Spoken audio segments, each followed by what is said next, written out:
back, everyone. Did you miss me? I'm sorry it's taken so long since our last episode of Let's Talk Comics, your favorite comic book podcast. I am your host, Jim Viscardi, and this is the show where we go one-on-one with your favorite creators in the business, talking about how they got into comics, why they got into comics, what they're still doing in comics, and what they've got coming up in comics. We had a big episode in the last one with Robert Kirkman. Figured maybe give that one a little bit of time to breathe, and then spring break hits, and then life hits, and then we got a whole bunch of stuff coming up. But now we are back on a regular schedule, I guess is what you would say.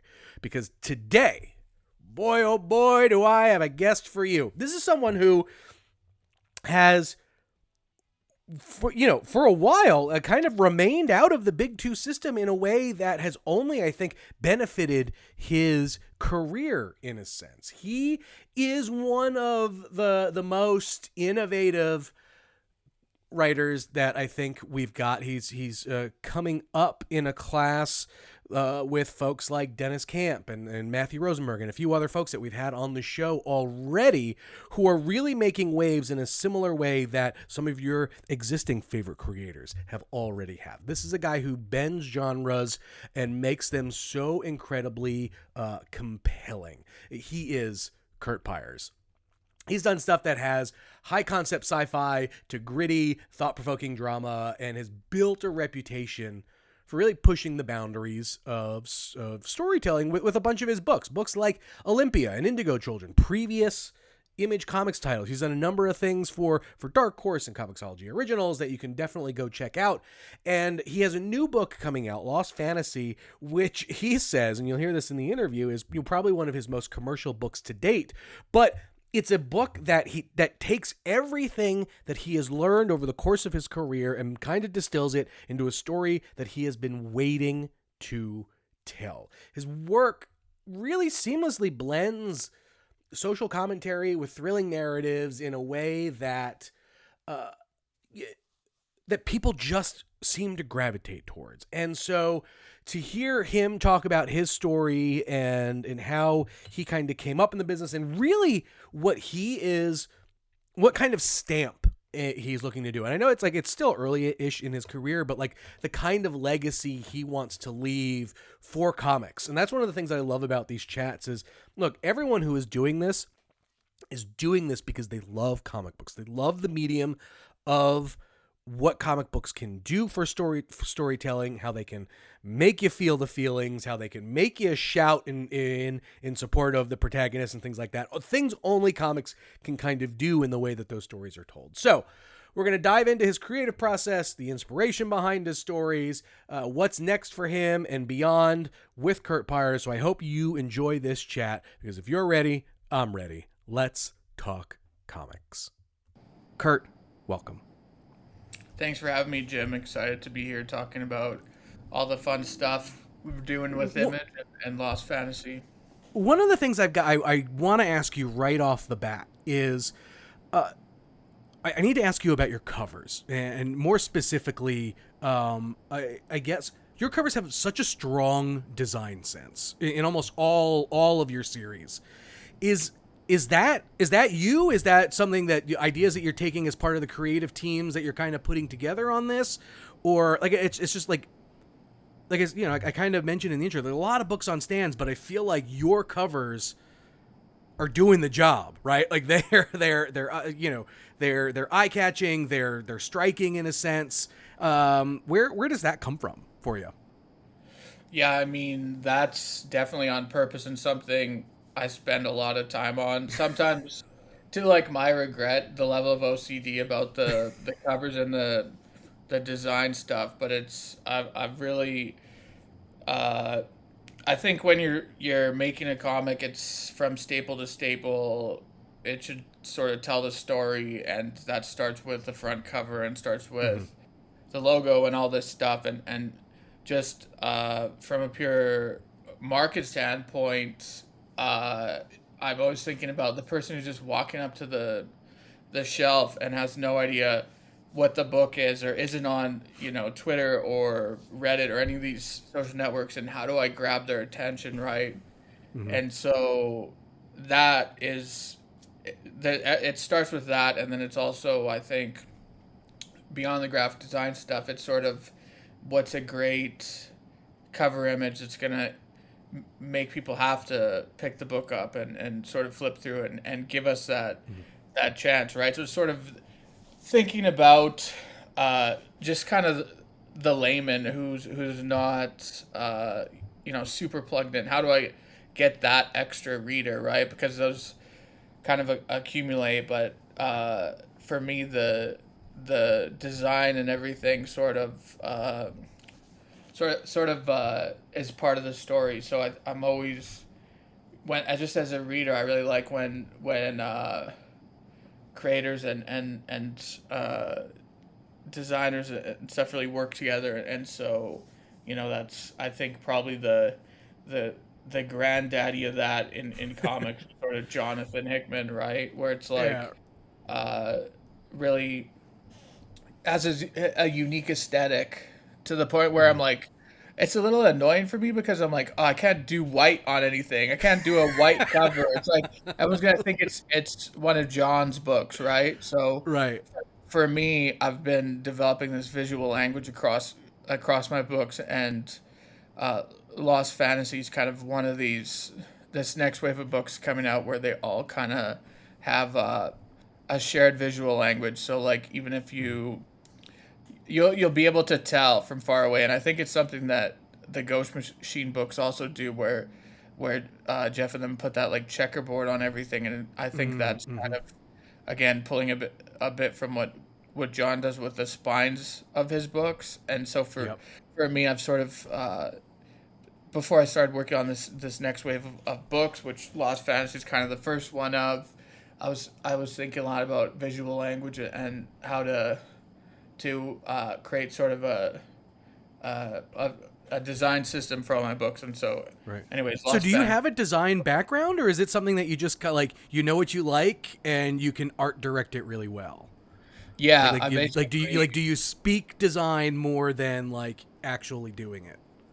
so kind of what I do now is, and this is just showing how much my obsession on this particular element has escalated, is I do design sketches. So like I Okay. basically, uh, well, if I'm working with the design, I'll say this is kind of what I want, and I'll send some references and stuff, and it's across a gamut of things. It's not just comics. It's kind of could be Mm-hmm. a movie poster. It could be an Right. Apple An ad. It could album be anything. cover. Yeah. Yeah, yeah, and then it's depending on how specific the idea I have is. Sometimes I actually sketch it up and say, okay, this is kind of a font I like. If you can do something better, go with God. But this is kind of what I'm thinking. Nice. No, I mean, like I said, I love it, and it's so, it's just so you can really tell, right, when like you like if someone were to just look up your work, right, and just kind of see a cascade of your covers, you're like, oh shit. But also at the same time, I think like I remember seeing Olympia on shelves and being like, oh, like that. It like I said, did the job. Made me go pick it up and kind of flip through it, like just straight from the design element sense of it, because like I myself am a bit of a design junkie, and so I appreciate that. All right, so you've said in a whole bunch of in a number of interviews that you got your comic start late-ish, right? Like you grew up in an era of Jim Lee, and I know you've referenced the Bendis Daredevil as a a big thing getting you into it. Was writing comics always the goal for you, or was it you picked up the love of the art form and then decided I wanna take a shot at this. Yeah, I mean, I think at first I wanted to be an artist Okay. because Jim Lee, right? And Sure. it just I very quickly realized, yeah, I'm not as good as Jim Lee, and I'm never gonna be. And so I sort of pivoted to Okay. try to try to write the books, and but it was I kind of had it interesting because I got into comics when I was a little bit younger, when I was probably 12 or 13. Then I took a couple Mm-hmm. years off. I got really into music and playing guitar and this sort of stuff. And then later, in high school, I kind of rediscovered comics through a friend who let me like Preacher and all Mm. this this other stuff, and that's when I really got interested in being a writer and pursuing that. Mm-hmm. So at what point um, do you, in the early process, uh, even begin to understand how the hell are comics made, in a sense? Like, are some of your early roughs just like you kind of writing some dialogue and setting scenes up, or do you try and do a deep dive, get some research, try and see if you can find comic book scripts? Like, what was that kind of early experience like for you, as far as like, well, how do I do this the right way? Yeah, I think I definitely like Googled and sort of trolled around a lot of the message boards and stuff, sort of Okay. like figuring out how it's done. And at that point, and there still is now like a good amount of sort of scripts online, right? Like if you Right. really want to learn, I think I'm not sure if you saw, it, but Comic Script Archive. I remember going through there and sort of Yep. pulling scripts and kind of uh, trying to just comparing it to the finished comic, right? And then I think it was around the same time I was just watching a lot of podcasts and all this stuff Mm-hmm.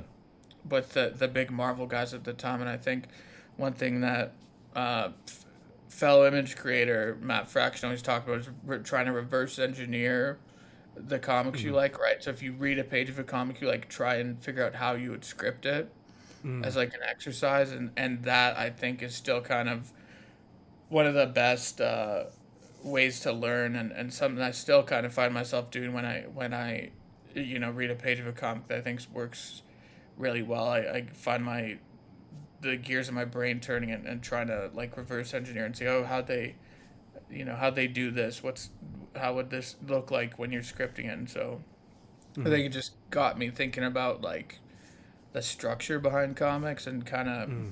the craft of it. What do you think are some of the um, common kind of like pitfalls maybe a young creator can find themselves falling into in that early process, where like you had to kind of either unlearn or kind of learn your way out of, in a sense? uh I think early on everyone's very like wears their influences on their sleeves, I feel like. Sure. uh, so there's a certain degree of, I mean, even the greats, I think their early work you see a lot of their influences more than when you get further down the road. Mm-hmm. And then I think another thing is a lot of the young guys are coming up, be like, I want to do a 60 issue book, I want to do this, I want to do that, and it's I admire the ambition, and I think frankly we need more ongoings in comics, and I Mm-hmm. think kind of part of why the health of the market has kind of collapsed is because like publishers have stopped investing in ongoings, really. Mm-hmm. When we had like Vertigo and a lot of these other places kind of promoting and doing a lot of ongoing books, it's just constantly driving people to stores even if they're not interested in Batman or whatever. So I think everything's a lot Right. healthier when we have that.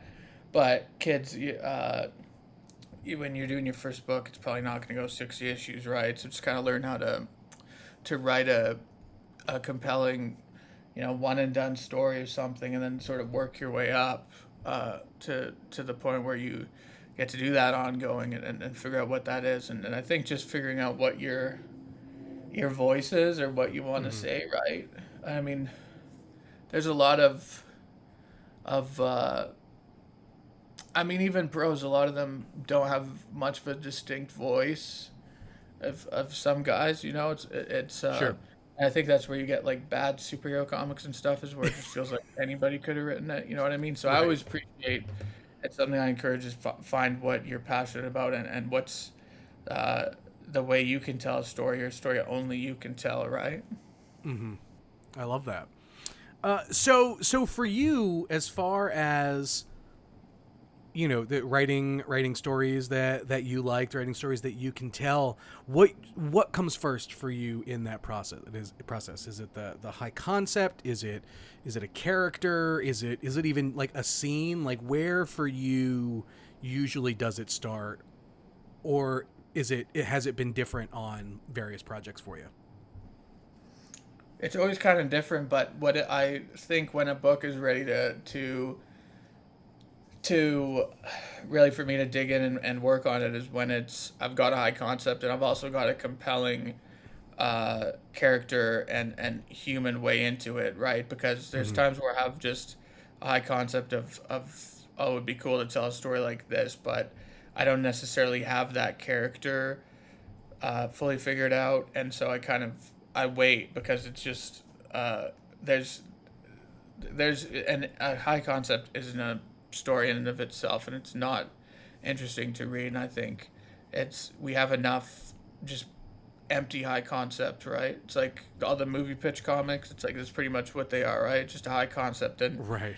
and nothing else. And so for me, I'm always looking. I want to have the sort of everything built out, or at least percolating before I really start to invest a lot of time in a project. And a lot of that's just back burner, my brain churning over the idea until Mm-hmm. it's ready. And it's Right. some like Lost Fantasy. That's an idea I've had for almost a decade at this point, but I didn't have that way into it that I felt was compelling enough. So I kept just pushing it off and not realizing it. And then I think once for me, realized the more grounded and sort of almost like procedural element of it is when it got really interesting to me, because then I'm just like, well, I can. It's got the cool comic book stuff of monsters and big swords, but it's also got like the human drama and sort of almost Mm-hmm. like the stuff I like from like really good cop shows, right? Which Yeah. is is not something that I think when you see the cover of the guy facing off with the big monster, you immediately think of right away. But for me, that's like one of the most interesting things. It's just kind of like when Right. it's You're just not thinking Law and Order when you're looking at the cover of that book. But like I say, having read the first issue, and as someone who loves a great procedural, I think like kind of like you said, like that first issue sets up in a great way kind of everything for you, right? Like it is the high concept, but it also how the book is going to be, it is serialized storytelling, which I think, to your comment earlier, is one of the things that you can almost tell right away on like whether a book is a movie pitch comic versus something that's kind of meant to be a comic, um, which I love. And I say, like, I think that's the other aspect of, I think, of your work, is that I'd love to dig in a little bit about is, it seems, as a reader, it seems like you work very hard to make sure that every issue of the books that you write are total package, in a sense, right? Like they're not, it's not, um, you don't just end on a scene and it's like, okay, well, the rest of the rest of it picks up when you pick up issue 2. Like you're giving everyone a reason to kind of come, you're given to read the whole thing and then come back for more. As far as like the structure process of that for you, how do you kind of map that out? Like what makes a good kind of cliffhanger, do you feel, but that also, what makes a great single issue?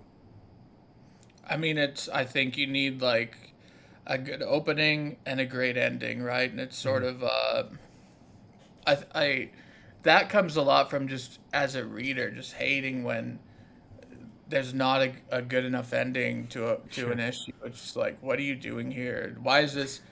I don't know. I just hate it. I Mm-hmm. really viscerally hate it when you can tell someone just gave up on writing an issue.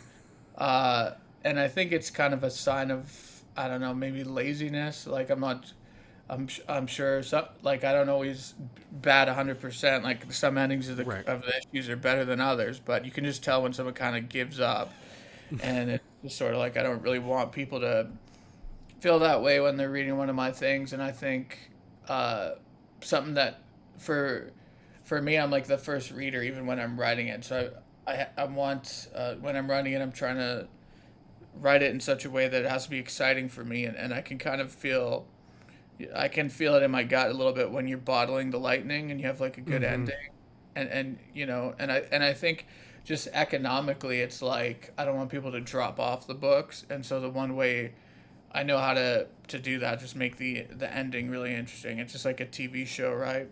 Mm-hmm. You're not gonna tune into the second episode at the end of the first episode. You don't really get Right. excited or care about it, and so that's very conscious, and I like writing stuff that reads satisfying in a single issue, but will work in the trade, and I yeah, just a lot of that comes from just being a reader, right? I think I always loved a good ending to a book, and uh, I think one of the greats of that's another image creator like Brian K. Vaughan. I just love the I remember thinking reading like 10 years ago when Saga was launching how just like every issue ended with a great cliffhanger and like how great that was, and so I love stuff like that where it's like Mm-hmm.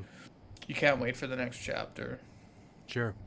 I want to jump to Olympia for a bit, and just even to kind of talk about the single issue format versus kind of the whole story. Like that's a book where you're telling us you're almost telling a story in a story, right? With the stuff with the Olympia character and what obviously this is a book that you've said time and time again. It is obviously it's a very personal book for you. For those who haven't read it, this is a book that you worked up with your late father. And so what? I want to set it up for folks who maybe haven't necessarily read the book, and then we can jump into it a little bit. But correct me if I'm wrong, this is a story that you had been working on and noodling with for a bit, like, right? Like this was a book that wasn't just like next up on your there goes my headset, next up on your project list, right? Like this was, do you know when kind of you started this, and then how maybe did it change by the time you got to issue 1? Yeah, I mean, so the Olympia idea it was my dad's idea, right? Mm-hmm. First, because he was always like sort of pitching me ideas and stuff, and all of them were sort of like variations on stuff he liked to watch, which is always like I don't know, like a young warrior being trained or something like that, right? Like a Uh-huh. very like dad kind of dad core movie or what I don't know how you Right. say it. I like Yeah. that stuff too now, but maybe when I was working on this, anyways. So he was always pitching me stuff, and then he'd gone through some health issues for a while, and he was in the hospital for a bit, and he sort of pitched me this idea Mm-hmm. uh, of sort of like a gladiator or something crashing down to Earth, and then we were just sort of there, and it was just a rough time, and so we decided to start working on it, right, and sort of fleshing out the story together, and I remember I sent an email to Alex Dioto, who drew Olympia as well as Indigo Children, Mm-hmm. like from the hospital about the idea, and he started working on the pitch, and then the funniest, I mean the craziest part of it, the whole thing, and probably the funniest thing was I wasn't even gonna pitch it to Image, but like Alex had drawn finished the pages and then was sending samples around, and he'd like sent samples into Image, and like Eric saw them and like kind of asked him like what is this? It looks really cool. So we ended up doing that book with Uh-huh. Image. It was kind of just funny because like I'd always wanted to work with Image, and it just never happened before that, and so it was just kind of like Right. uh, just very sort of I don't know, almost, was it a word for that, kismet, is that a word or Yeah, mad? yeah, yeah, I that don't know what works. to say. But yeah, it was kind of just one of those weird life things where it's like, okay, we're the one I wasn't even gonna pitch to Image, just like the one that gets me in an Image, right? Right. How did you and Alex connect? in So a it was sense. like this was probably over 10 years ago, probably maybe 11 at this point, but Uh-huh. I'd done another book at a smaller publisher many years ago, and after 2 issues, the artist had to jump off it to go do another project, and I needed to replace him on it, and I think I had a couple friends who'd worked at Alex, and I thought Alex, like I'd heard good things, and I thought Alex's work was cool and only getting better, and so he jumped on that and helped me kind of out of a bind there, and he's really talented, easy to work with, and professional, and so after that I just kind of we kept working. Like I Hmm. think I've probably done more pages with him or more comics with him than anybody else. I think Luca's probably the who does Lost The Fantasy second is is. probably the second most because we've done it's our third book together. But Hmm. Alex and I have been working together for almost over a decade now.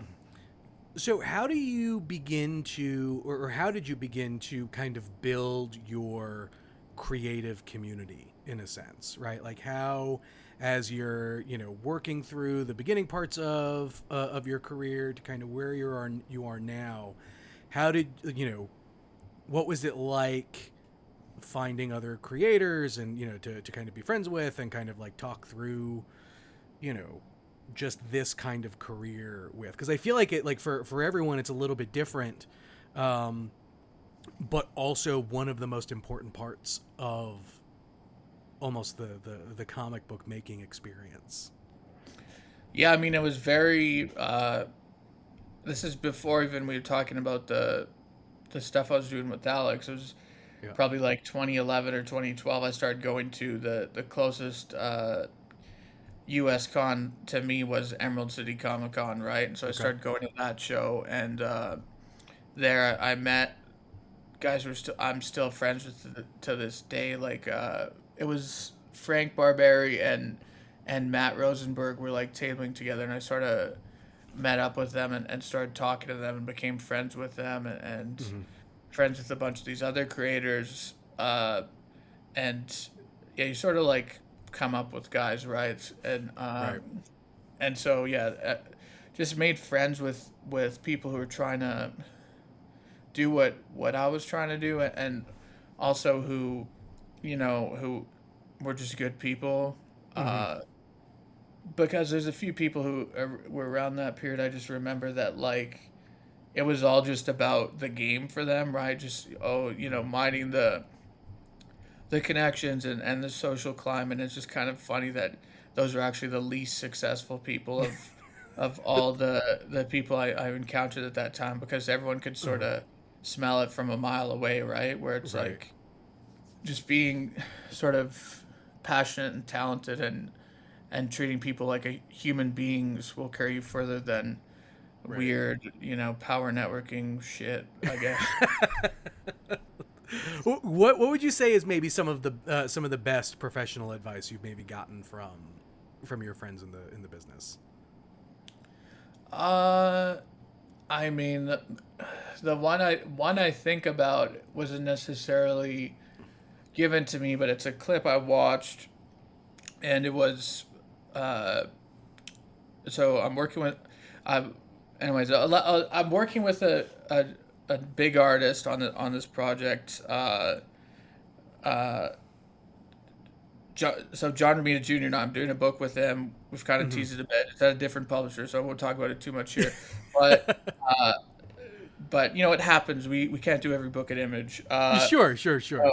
so anyways, I'm working with John. I was like, just kind of like do I always do research on my collaborators, especially when it's like someone like John, trying to figure out, Sure.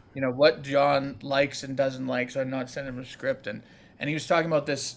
He was talking about going to the Marvel office once when he was a kid, right? Hmm. And seeing Kirby there, and how Kirby would do more pages than everyone else, and I think the story is John's trying to get his page count up, and Kirby basically just sort of said to him, he's like, John's like, how do you do this? And Kirby was just basically like, you just draw them, right? You just like don't be precious. You have to just like, it's a job, right? And so I kind of like think about that because I think there's a obviously it's a line you have to walk, right? Like you don't just be Mm-hmm. putting out uh shit, but also like some days it's just like, yeah, you just gotta like put your ass in the chair and knock the pages out, right? And so Mm-hmm.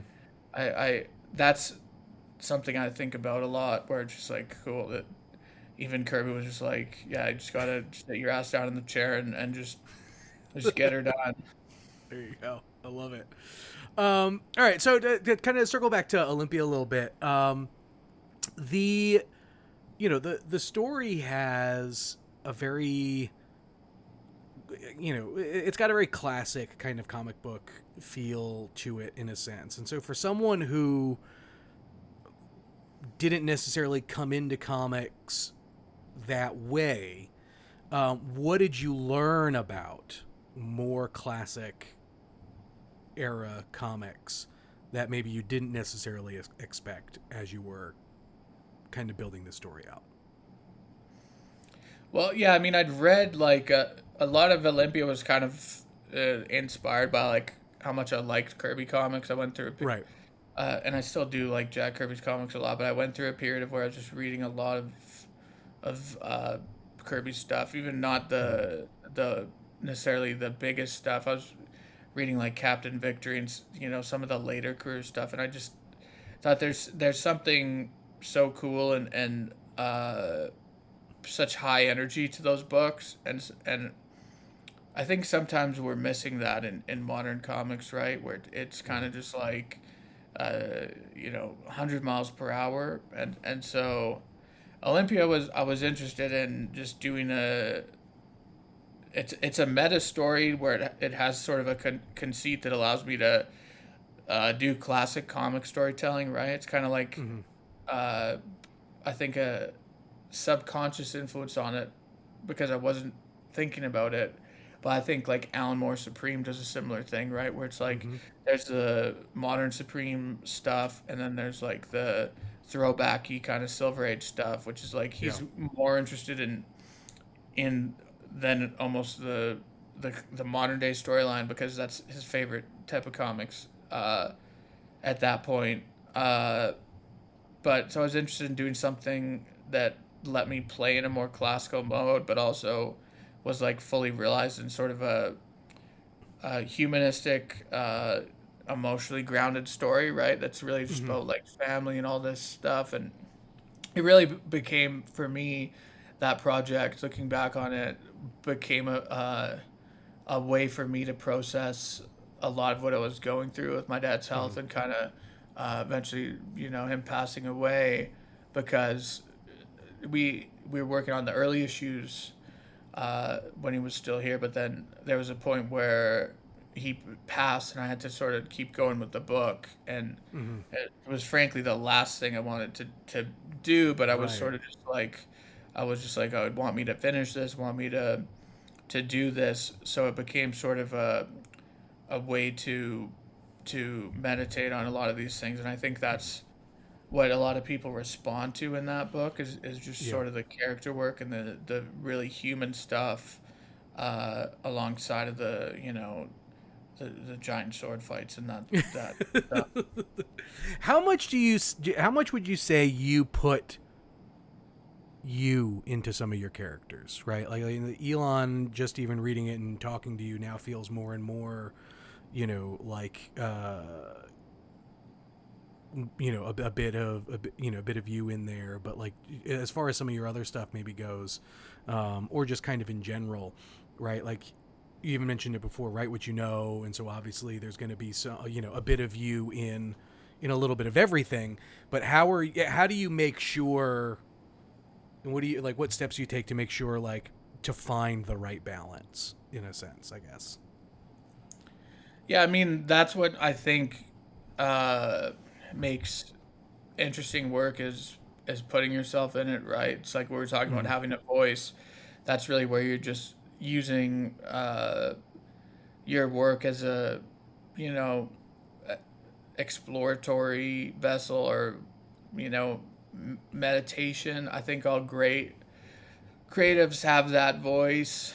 It's kind of what separates the men from the boys, or Mm-hmm. however you want to say it. uh, but at the same time, I don't like the comics. Not my soapbox, so I don't. Mm-hmm. Uh, there's certainly moments where the characters express ideas I have, or I'm batting around in my head, but I try and avoid doing stuff that's just 100% straight out of my brain, Mm-hmm. because you do too much of that and it just kind of it can get a bit Right. insufferable. So I think uh, I try to balance it out a bit, right? Yeah. So you can definitely pick up on that stuff, especially if you're reading a lot of the work in Mm-hmm. succession. I think you will notice some of that stuff. Yeah. Uh, and all creators have wells and ideas they're always exploring and tapping into, right? Mm-hmm. And I think it's what people are attracted to is forming a relationship with these creators Mm-hmm. and sort of the through line between the books. But I try and avoid having one to one the characters might express things I think about or I'm exploring or trying to figure out, but it's very rare that a character 100% embodies my Sure. worldview, because I'm trying to ask questions, not provide answers. Mm-hmm. Love that.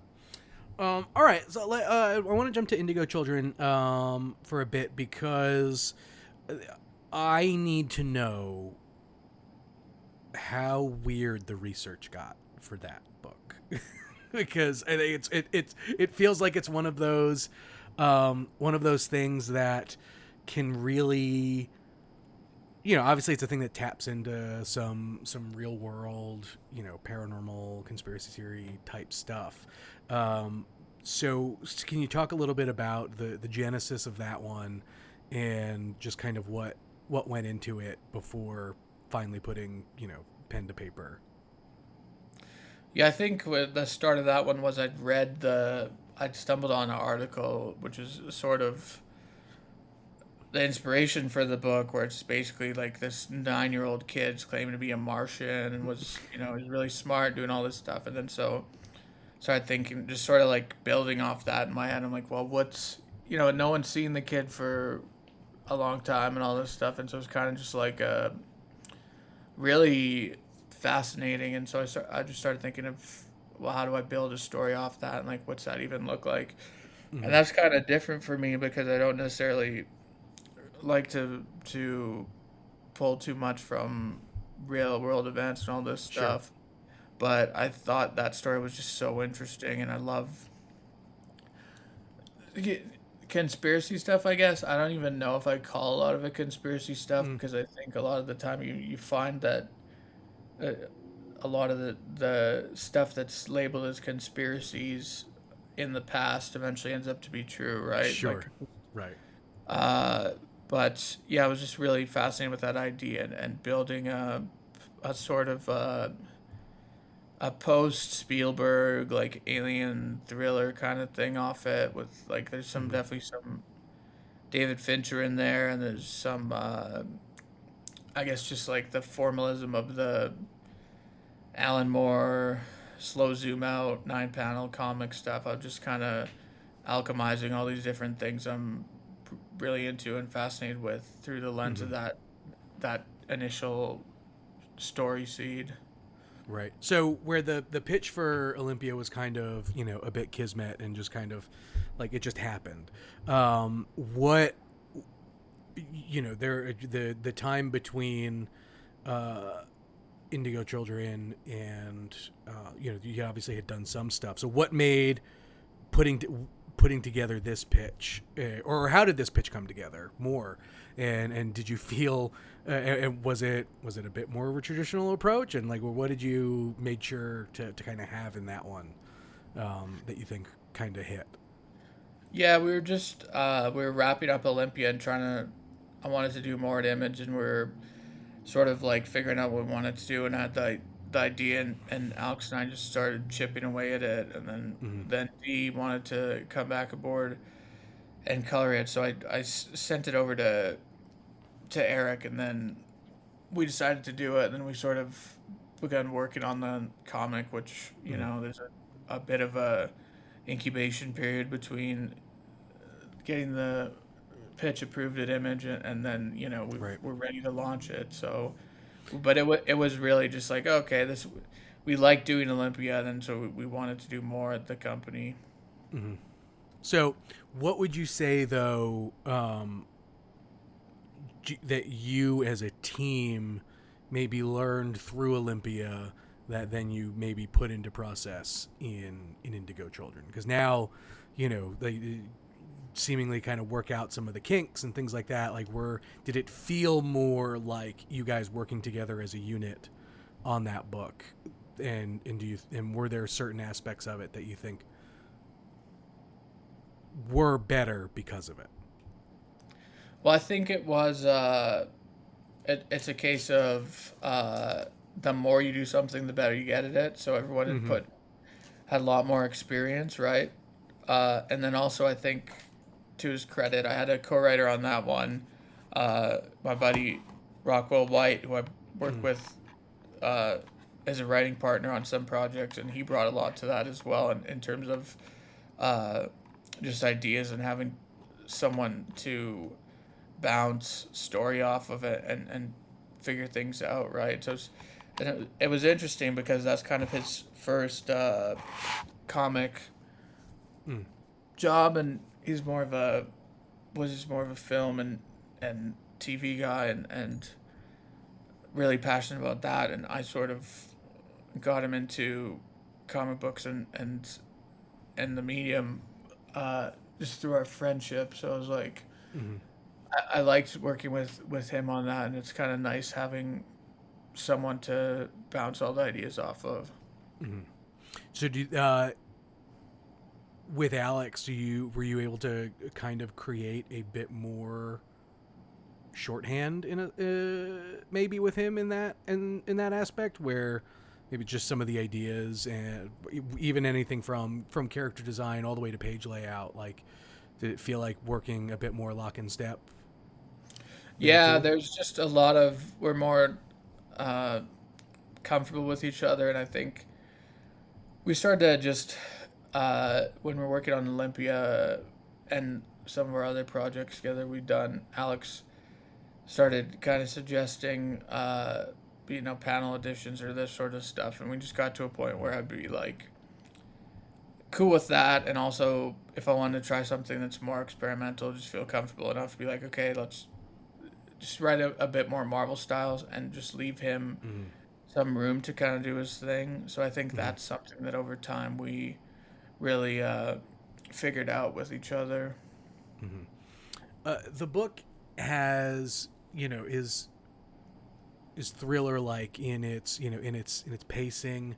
Um, was was that kind of built into the book to really just kind of make it very mystery driven and kind of go along for the ride, or did that kind of change a little bit as you were working out maybe some of the earlier stuff? I mean, I think the core of the book is a thriller, and because it is kind of a mystery, right? So Yep.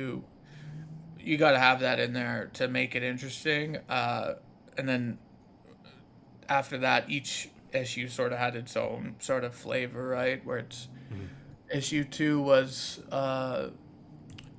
more of a conspiracy thriller that takes him back to the States, and then three is sort of like almost like a Mission Impossible inspired them break it into this big party and stuff, try and get them, and then each issue after that, it builds on the whole story. They have sort of their own flavor, so it's again just kind of doing something that's gonna read well as a trade or on the whole, and then also is interesting each month for readers who are picking up the single issues. I love that. Um, wi- Indigo Children is something that you are revisiting in the back of Lost Fantasy. Is that because, like, so, is that something that you finish Indigo Children, and did you already have more ideas that you wanted to play with that you didn't necessarily get the time to, or was it you had an opportunity? You had presumably a good experience with that, and so you wanted to continue there. So because I love the idea of doing something like that in the back of something else, something that I don't think we get a lot in comics nowadays, and so I'd love to just kind of pick at a little bit the why and where that this particular story is gonna go and come from. Yeah, so it was the it's kind of two pronged. The Mm-hmm. Indigo Children, we'd meant to do more and wanted to do more, and the book uh, had enough of an audience that we could have done more, but it was just Mm-hmm. kind of personal life stuff Sure. and industry stuff got in the way of like when that book was coming out was also the writer's strike and all this stuff, and Mm-hmm. so we just didn't get the book going again in the amount of time we would have liked to, and so in my head I was sort of just like, well, I would like to, I don't want to launch a new book and these other people who were supporting our earlier book feel like just kind of we've forgotten about them. So Mm. I thought it would be a good way uh, to get people to try the new book Lost Fantasy, as well as sort of bring that story back and start introducing and hopefully building up even more of an audience for Indigo Children. So I just thought it was a way to kind of kill two birds with one stone. Okay. So was it an I not a leftover idea, but was it an idea that you had to leave behind that you're picking back up for this, or was this more when you made the decision to continue it, found the story you wanted to I tell? found an interesting. I found a way to do it that I thought was really compelling and interesting. So Mm-hmm. explains the backstory of how the Indigo Children got to Earth, but it also eventually catches up and continues the story. So it's kind of like the best of both worlds, and having our cake and eating it too. So it's kind of like it's an origin story, but it's also gonna, for people who read the other one, Sure. sort of continue it. So I think it's just a really interesting story idea. So I'm excited about it. Nice. All right, so let's talk about Lost Fantasy for a bit. Why don't you? What is the elevator pitch for it? And then let's talk about all the inspirations here, because there's a lot. I kind of want to dig into this, but let's start with the pitch.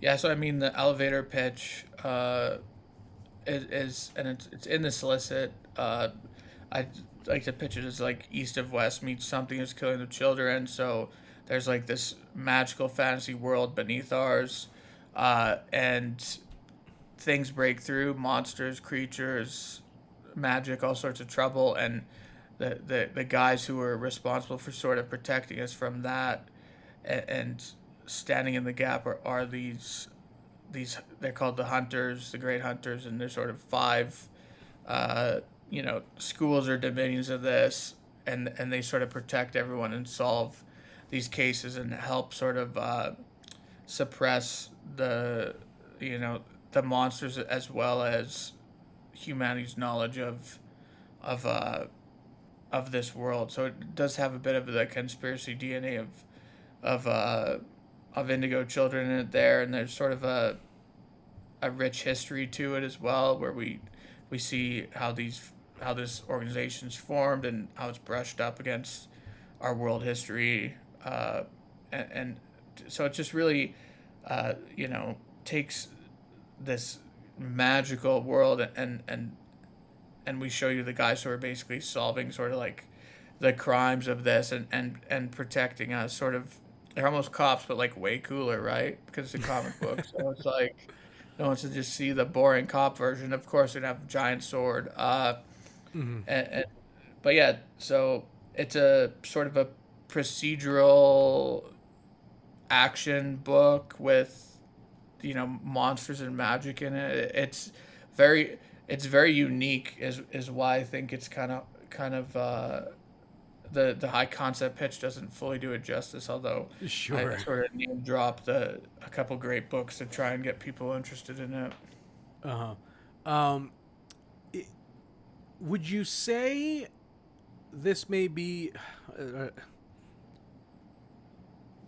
the most fun you've had in kind of breaking down a story and a concept, a pitch? Because like this feels like there's still definitely a lot of drama and whatever, right? But then I think like you see things like the big swords and the monsters, and things like that, where it feels like you're able to let a little bit more loose here. Am I way off base on that one?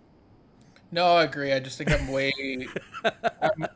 way more interested in now just doing stuff that's kind of like fun and Sure. like and just it's what I'm interested in kind of reading a bit more. I just noticed, and Okay. so I still like my stuff to be kind of smart and have human drama and all this stuff in it, but I like to get some action in there, right? I mean, it's comic Mm-hmm. books. We're not necessarily reading it to just watch two Right. people talk in a room for 30 pages. So that's just what I'm interested in reading and kind of making right now is a lot more sort of Mm-hmm. action and commercial stuff combined with, the drama and intelligence of some of my earlier work. Yeah. Is that something that you feel like you had to get to at a at kind of like this point in your career, or is it something that you feel you could have always done, but now feels like the right time to kind of do it? I think it's like both. I think I could have Uh-huh. done it earlier, and I think Olympia sort of has a lot Some a of that. lot of the same DNA of it in Mm-hmm. it because a lot of fun stuff in there. But yeah, I think I just more recently and over the last few years, kind of just seeing what's going on in the world as well as Mm-hmm. in my personal life, I've just come to appreciate you know the escapism that comics can offer, Yeah. and trying to really just create my own flavor of it, right? Where I'm still, I think, holding on to everything that makes my other work interesting, but it's just a little more accessible and I hate to say commercial because I'm I feel it seems kind of gross, right? But I Sure. want my stuff to be accessible, right? Like I want Yeah. people to read it. Anyone who says they're not concerned with that is lying to you because if no one buys your book, then you can't keep making it, right? So for me, Right. I'm like fascinated at this point and like what's the way to make really good commercial comics or my Uh-huh. own version of that and so that's definitely been a bit of a shift because I don't think I was as interested in that Mm-hmm. a few years ago, but I think it's a really So interesting challenge. where would you say you're pulling some of the inspiration from, as far as some of the fantasy aspects of it, and and even some of the some of the video game influences as well? Yeah, so it's a big sort of soup of things I like, right? Where it's the I'd say in terms of we can hear my dog yelling at someone in the hallway. Uh, in terms of the combining sort of a satisfying action Right. storytelling engine with a bit of intellectualism, I think that's where the East and West comes in because I was Mm-hmm. like really dug the way that book could be just people in a room talking or hyperkinetic, ultra violence drawn by Nick Dragotta. So like that's was definitely a big influence on it. Mm-hmm. The the like Final Fantasy and the Japanese role playing games I really love growing up and still to this day is an influence on it because they're so viscerally cool in a way that many things are not. And I think it's like it's a it's kind of like it to me there's a really shared DNA between that and something like Spawn where it's just Uh-huh. like it looks so cool you just will pull it Right. off the shelf, right? Yep. And so I'm like that's the magic of comic books really is like if we're not make things visually interesting and excited to like that 12-year-old inside of you, then like you're kind of like handicapping yourself. So there's that and then Well, now hold on before you keep going, because now I have to ask, what is your favorite Final Fantasy? I'd definitely say seven. Seven, yeah. Or I really like 10 too, but or not 10 dash 2 as well. I like 10. So 7 and 10 are my two favorites. Uh, I like 8 as well. So 7, 8 and 10 really good. Really yeah. good. 8 has a gun blade. I mean, I'm trying to get a gun blade into the book. One of my friends was like, "You got to get a gun blade into it." I'm like, "You're kind of right." I'm just trying to find a way to sneak it in that's gonna make a little bit of story sense. That era of stuff, and I think like one of the um just like big swords and gun blades and stuff like that. Like it's like I love Devil May Cry for that reason. Oh, that's another Too. influence on this, right? Like where one of the homage covers, I think it's number 3 is Devil May Cry, Oh, the nice. the PS2 like box art for the first one. So There we yeah, that's go. the same thing where it's just cool. It's so cool, and you're just like, well, yeah, no wonder people want to play this video games. They're just like super cool. Uh, and so yeah, wanted to pull that because I don't think Mhm. I mean, manga, you have some of that, and I mean, a lot of this stuff, the video games pull from manga, right? Where the Right. Buster Sword in Final Fantasy VII is obviously the sword from Berserk, right? Right. And so it's kind of all these ideas, they bleed together, right? But I Hmm. wanted to just make something that I think is just going to be cool to like everyone, not just American comic market Wednesday Warrior, Sure. right? And that's kind of thinking of talking about how my work's been changing is I feel like that's what I'm really fascinated in now is like uh pulling people who don't read comics into comics, right? Hmm. Because it's like you want to grow the audience, right? And it's one of the and I forget I talk about this all the time, but I feel like it's one of the most beautiful and vital art forms, but like in America specifically, doesn't necessarily get the respect it deserves compared to like in France, Hmm.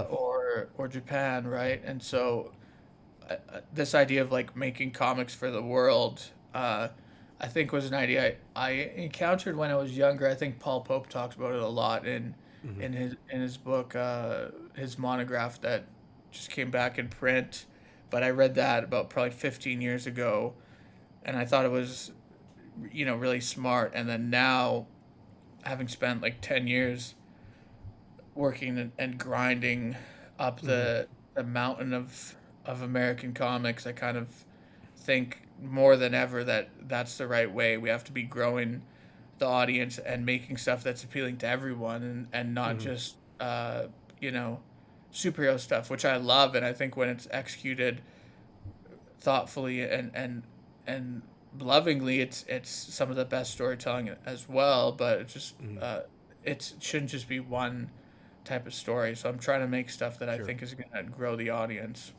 No, I love that. It's fun. It's so interesting because um, right now my daughter is 9, and she came home the other day and said the words I have been waiting for like years for her to say, and it was basically, "Hey, Dad, can we start watching My Hero Academia?" And I was like, "Oh, yes, yes, we can," because in my opinion, that is that is peak superhero. That is a peak superhero story, and it's superhero storytelling I'm at not, its. what's the concept of that one? I'm not really It is. Oh man, it is so great. Now you're gonna absolutely fall in love. It's basically, um, it's like Harry Potter but for superheroes in a sense. So it's kids go to a school to learn to become heroes. The world has gotten to a point where basically about 90% of people are born with quirks that are basically like superpowers. Some of them are really really cool. Some of them Some of them can be really boring. But the idea of heroes has become fairly commercial in that like the heroes are working with the government to stop bad guys and things like that, and then the best of them all is a character by the name of All Might, and he's basically like American. The It looks like he's a very American tropes, kind of like a Superman-like character, but has a pretty big secret. I'm not going to spoil it for you because you got to go through it. But basically, the power he has is a power that he's able to gift to someone, and so your main character through the story is Izuku Midoriya, who was born without any quirks, but he so desperately wants to be a hero, and he basically is, he's gifted a part of All Might's power, and then it just kind of goes off from there. But it's just like it's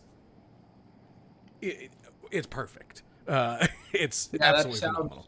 That sounds really cool, and I mean it's interesting because you describing the story to me, it's basically a Japanese it's a manga based on a manga. Yeah, it's right? a manga. Yeah, right. Yeah, So it's a Japanese reinterpretation of like the American hero story, right? Which is 100%. And Hirikoshi has said, the creators have said that like he grew up on 90s American comics, and there's so much like cool 90s influence in there that is just it's same just with perfect. like One Punch Man, right? Where it's sort of another reinterpretation of that. So it's like the other side of the coin of what I'm doing here, where it's like these guys over in Asia have ingested our media and found what they think's cool about it, and they're spinning it through their mode of storytelling. So I love stuff like that. I think it's cool, and I think it speaks to something that the kids now are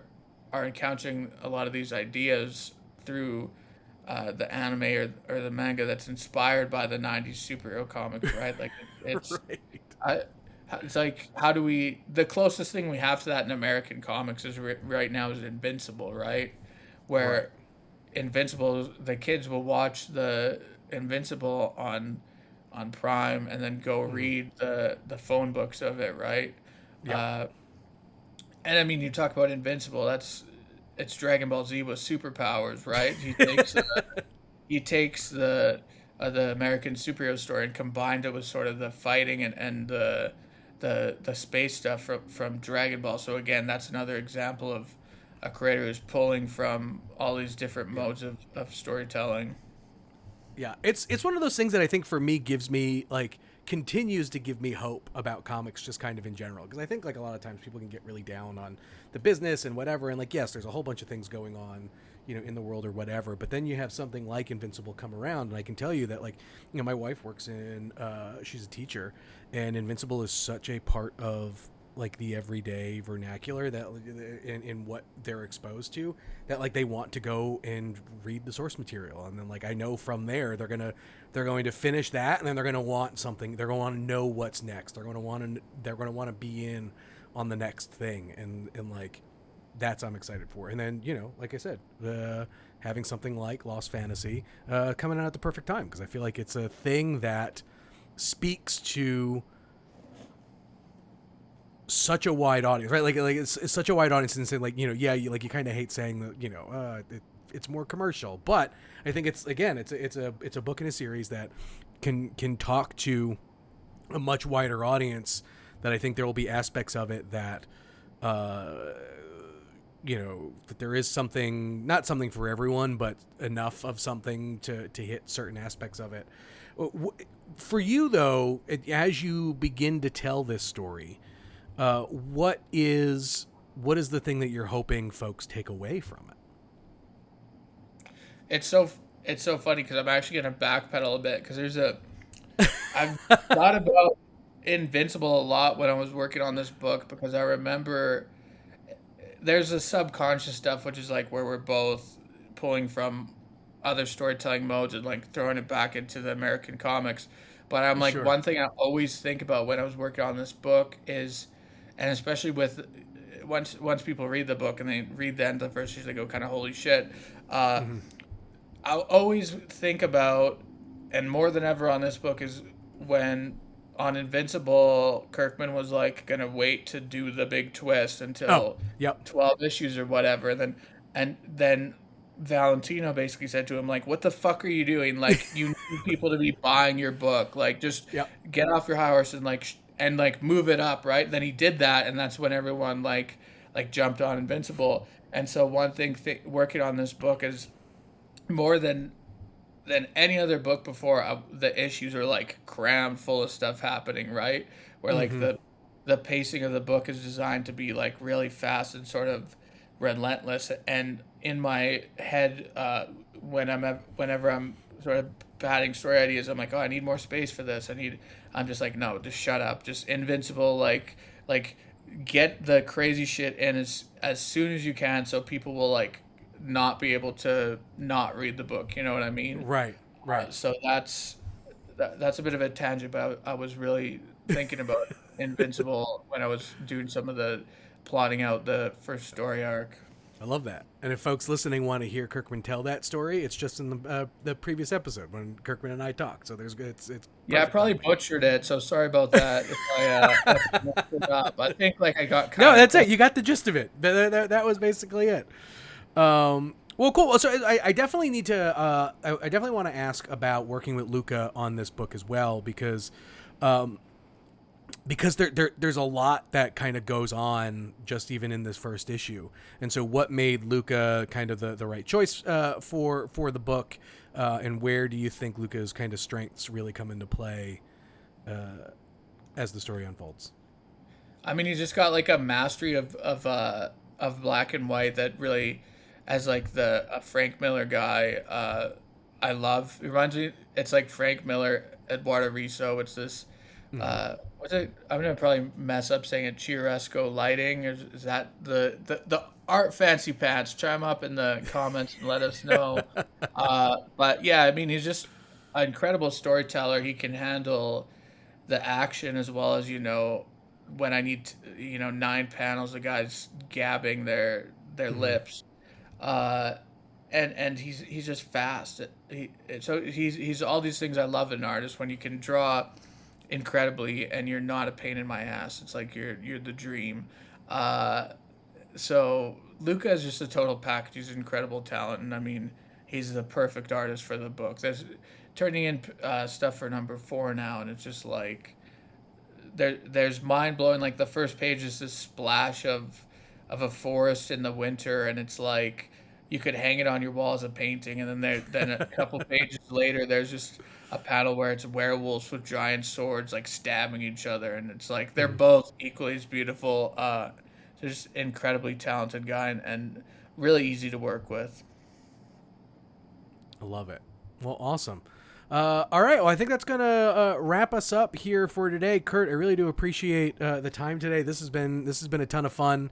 For folks who are listening, definitely check out Lost Fantasy. It's a book that, like I said, I think you're gonna love. Definitely check out his other works as well.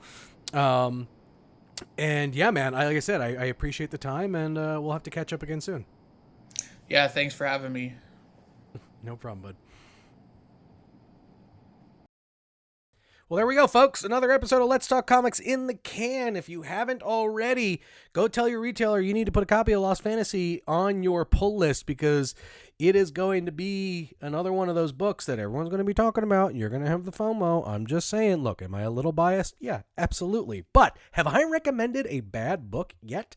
No, I don't think so. Lost, like I said, if you haven't actually checked out some of his other stuff, Indigo Children, which, is a story he is continuing in the pages of or the back pages of Lost Fantasy. Like, why not get in on that now too? And Olympia is I think if you Google that one and when as that book was coming out was a book that was incredibly buzzy and it is a book that really just kind of needs to be read to be experienced in a sense. Did I say that right? Anyway, it's a good book and go check it out. You will not go wrong with that one.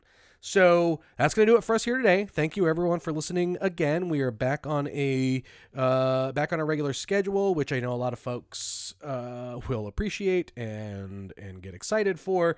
We have a bunch of big names. The potential. I've got an episode in the can that I didn't do, but I did the intro for that is really cool, and I'm hoping to get to use it. I should know soon. And should I be saying it here? Well, who knows? Whatever. It's my podcast. I get to do whatever I want. Anyway, A lot of big cool names coming up. A lot of big fun things to talk about. A lot of great books. I can't believe it is already April. And if you can, please support the show.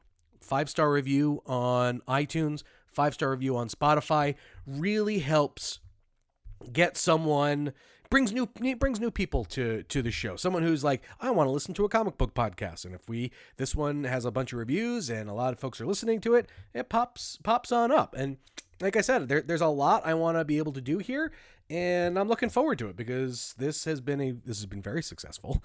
And again, there's a lot that I think we can do, especially at conventions and whatever they want to do. And so let's just keep the train rolling. All right. I'll leave you with this. There are a lot of comic books on shelves. You hear me talk about this all the time. And a lot of books vying for your attention, vying for your dollar. And my biggest thing that I would hope you would do is go to a comic book shop and just pick up a book that is not on your pull list. Look at the cover, look at the back cover, flip through the art. Doesn't have to be an image book. I would prefer if it was, obviously. Try something new from a creator that you've maybe never read a book from or tried a book out, because that creator may become your new favorite. It may not, but it may.